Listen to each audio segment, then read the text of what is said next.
You're listening to Unfiltered, real talk about sex and love with Ashley and Heather. And on today's episode, we're going to be talking about masturbation, sexual health, and singleness. And I was surprised that we actually got several questions that are all kind of in this same idea. And so let's just jump into this. Our first question says, I'm 26, single, and struggling with porn addiction. While I have filters in place, I've turned to sexually explicit romance books as a substitute. It feels less harmful since the characters aren't real, but I know it's impacting me. Can reading those books damage my future relationships, or will marriage truly make the craving disappear? So we get versions of this question a lot. And one of the things that, well, there's a few things to mention. Rodney Wright, who's on our staff, and he's a pastor and he's done his own recovery work. He will often say that when we get married, it doesn't heal us. It just really brings to the surface what's more of what's there. It reveals what's there. And so this idea that marriage is going to fix this is a myth. It's false. And so that's one thing. The other thing about reading these kind of books is that we end up creating an image in our mind. Even if the characters are fake, we end up creating that image in our mind. And so when we are engaging in masturbation with that image in mind, we are creating a condition in our brain to reach orgasm.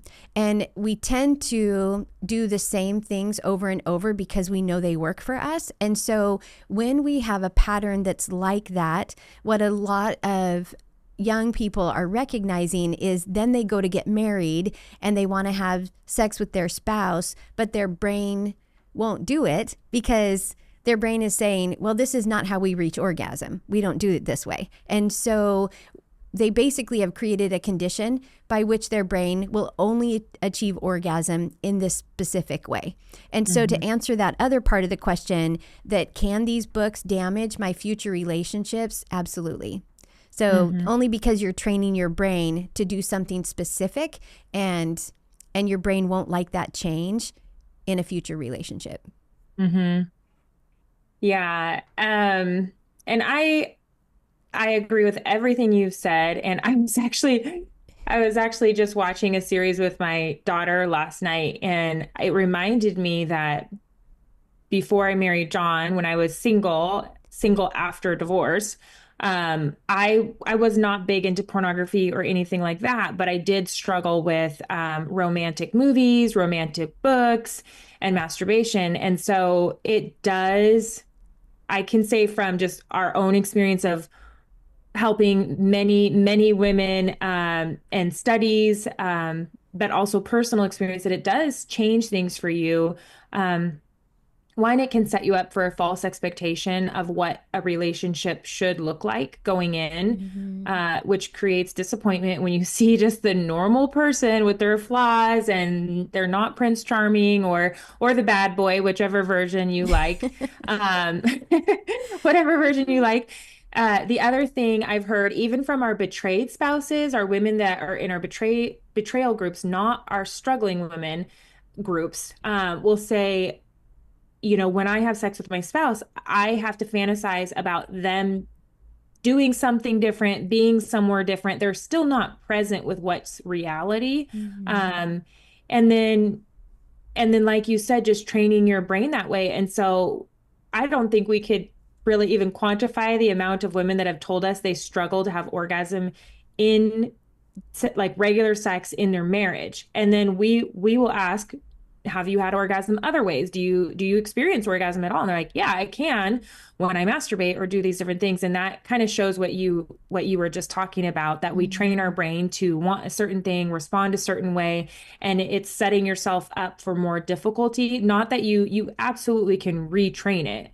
Right. But if we're going to give you advice and say, don't learn the hard way, we would say go into marriage with just that fresh palette for sexuality so that you can enter marriage and have something start from that point on and developing something new rather than having to untangle or unravel a bunch of patterns that you've created and rewire things having to undo before building. And so I, yeah, I would strongly encourage, in a non-shaming way, to pay attention to how a book makes you feel, because not explicit, not all explicit romance novels are bad. I mean, I don't, everybody's version of explicit might be a little different, but Mm-hmm. if it's causing an arousal in you and then you're wanting to act out on that, you find yourself fantasizing about it, those are good signs that maybe it's not the best book for you. Um, but reading a romance novel and it giving you the warm fuzzies and saying, oh, that's so romantic, that's so cute, or even that's so attractive for a man to respond that way, I don't necessarily think that's all bad. So, Mm-hmm. how is it impacting you after you put the book down or even during the book is Mm-hmm. probably the bigger question. Yeah. And possibly getting into an authentically you group with some other women and just go through that curriculum might be really helpful for you to understand why it is that you do what you do or what need Yeah. is it meeting. Yeah. And this second question kind of piggybacks on that one. So, I'll kind of give an answer. I want to give another answer to this same question, but since this next question is similar, I'll read the question and then go to what I'm saying. The next question is, I'm 46, still single, and always thought I'd be married by now. Over the years, I've felt disappointed, but that hasn't stopped my natural sexual desire. Learning about my body through self-pleasure has helped me grow in confidence and body acceptance. Is it okay to self-pleasure while waiting for a future partner? And can it actually prepare me for a healthy sex life in marriage? And so, very similar to the other Mm-hmm. question, I don't know if she reads romance novels or whatnot, but same idea, sexually single, self-pleasure, will it set them up for a better marriage? So same answer there, that it's actually just going to you're building sexual pathways and arousal template without your spouse. And so you will Mm-hmm. have to redo those. You will have to undo those and rewire, which is a lot of work. And it's very uncomfortable when you're training new muscles and trying to not feed this route that you've been on for so long. And so, I mean, in a way, it can feel a little bit like withdrawals, detox. I've been there. And then uncomfortable to develop new pathways. And so, if you're doing sex, um, then being sexually intimate with somebody face to face is going to feel really vulnerable and uncomfortable and create all these different things. And so, using self pleasure to find body acceptance, that's still by yourself. You're still Mm-hmm. going to have to learn how to do that with a spouse. And so it's not necessarily setting you up for marriage, because you still are going to navigate body acceptance with your spouse, body acceptance after you have a baby. What about you gain Mm-hmm. 20 pounds, you get old and things start dragging? Like, there's going to be all things that we have to do. And so it's not going to set you up for that. And once you're married, all the problems are not solved. There's still going to be ups and downs of feeling insecure about your body, maybe feeling triggers or shame or frustrations. And so I think the better way, and then again, everything we said about like orgasm and training yourself to do, things a certain way, the better way, like Heather said, is to join a group, because sometimes we read these books or we explore because we're curious. We can feel insecure that we're not going to know how to do things. We're not going to know things about our bodies.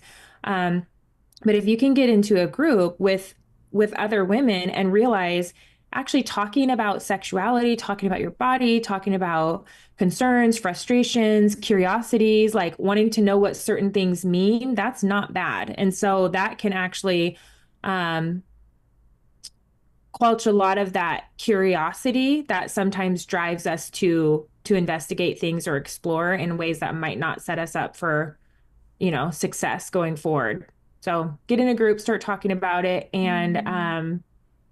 and also make sure that you're plugging into things that feed you and meet needs in all ways. When we're single and it says that it's disappointing that that she's not married at this point. It could be a he, I don't know, but we need to make sure that we're getting healthy touch, like healthy non-sexual touch from others. We need to make Mm-hmm. sure that we're laughing with others, that we're feeling seen and understood by others. Those things can help make the drive to act out sexually not as strong. Mm-hmm. Exercise, good food, all the things. Yeah.